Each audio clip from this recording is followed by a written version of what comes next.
considerably easier to handle the internal landscape if one fills it up with spectacular and emotive artifacts.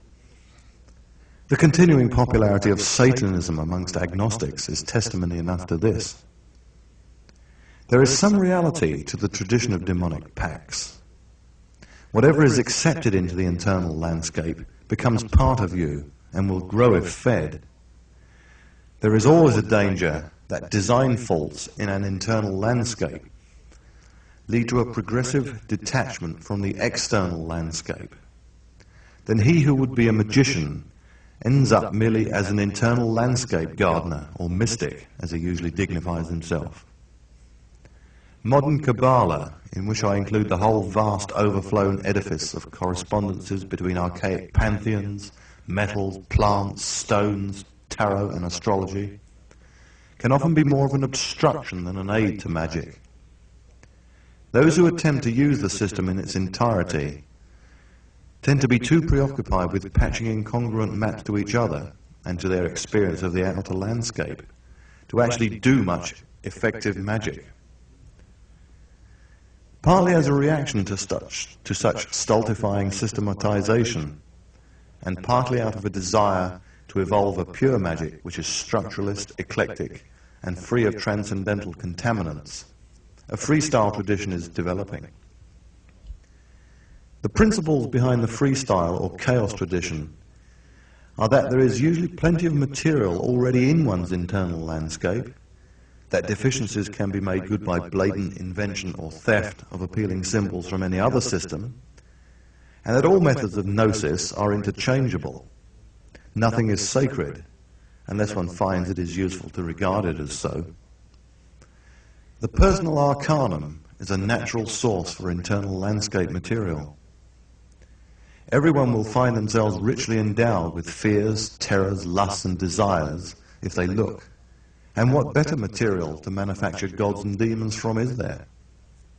Past lives, explored or even invented in trance, dream or reverie, can also be a key to the worlds within us, as can work with atavisms, the backward exploration of genetic memory to tap the powers of beasts.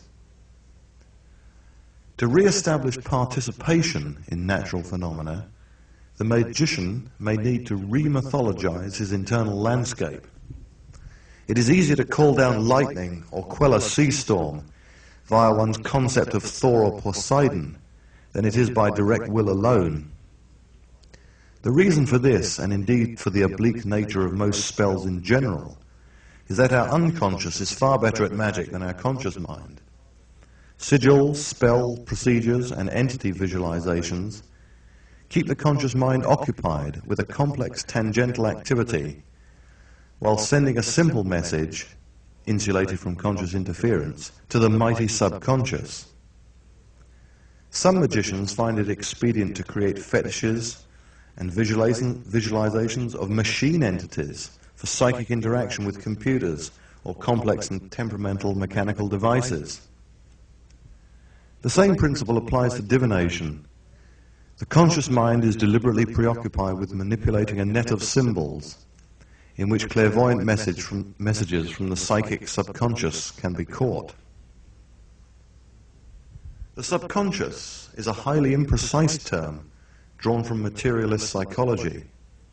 Nothing is ever forgotten, but some things are more easily recalled than others. There is no serviceable magical equivalent, because magicians never found such distinctions of this type useful. Nevertheless, the doctrine of the subconscious is a useful way of reminding the rationalist that there is more to him than his ego admits. As sunlight obscures the stars by day, so does wakefulness obscure the fact that we are still dreaming. Any serious exploration of the possibilities of the internal landscape should eventually force the magician into the materialization that he is more than a single being. The rational ego of materialist psychologists and the single soul or God of monotheist religions are merely tricks we have been taught to make us more predictable and controllable. The fact remains that when one is angry, lustful, terrified, in love, or 10 years older or younger than one is, one no longer is who one is at present. The magician, who may at times experience himself as the horned god, a bear, an empty void, a spirit medium, or a businessman, should come to realize that there is no fundamental need for consistency. Once free of the illusion of self, he does not need to rationalize his activities into a consistent ego pattern, or order them into a spiritual unity. It must be said that many magicians, perhaps the majority, effectively abort their further development by making a disastrous mistake here. During his career, a magician will accrete various secondary identifications to match or balance his personality. Thus he may work in the magus, teacher, light, charismatic mode, or the joker, initiator, dark, reclusive mode, or a mixture of these. This will affect his tertiary identifications, which are basically the lifestyle and symbolic system he chooses. The secondary and tertiary identifications are merely tools which the magician uses, and not in themselves of any danger to the magician. A primary identification is made when the magician accepts some goal or power or ideal as absolute and outside of himself. In technical terms, this mistake is known as discovering one's holy guardian angel. The magician becomes a tool of his obsession. Beyond this point, the magician can make little progress. He has lost his fluidity because he has filled or obscured the creative, magical, chaotic void at the center of his self with a partial and artificial conception.